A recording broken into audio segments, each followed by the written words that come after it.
Hi everybody, this is Ian from Easy Genie, Genealogy Charts and Forms. Today I'm going to be talking a little bit about the importance of old photographs. And if you're like many people, you probably have lots of old photographs sitting in a shoebox someplace.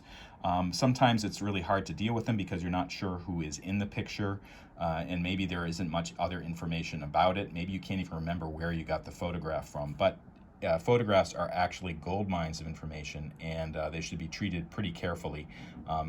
Sometimes people toss them out, but actually I think you should always keep important photographs, especially if you know that they have pictures of your ancestors in them. So this is a picture of my grandmother and her sister. This was taken more than 50 years ago. But what's really useful about the picture, besides that we have a picture of them together, is that on the rear of the photo, you can see that somebody wrote some information about them. So this is really useful because sometimes it'll be the people themselves who are writing the name. You'll get the correct spelling of the name. Maybe there'll be some other information about the dates. If you have people that are next to each other and they're smiling, of course, you know that they knew each other. So this kind of really can help you establish relationships. The other thing that I do with photographs, if there's additional information that I'm able to establish later on, I like to write it down.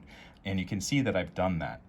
Always do it on the back of the photograph. I always use a gel pen with archival safe ink. And then for instance, I put down here circa 1970, and then I put some other information about the person. Because if you think about it, as genealogists, you know what happens. Eventually, these photographs and these other records that we have, they'll be passed on to somebody else, hopefully. And then that person may need to kind of figure out who's who.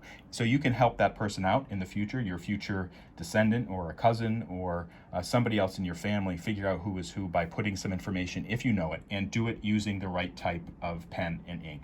There are archival quality pens out there.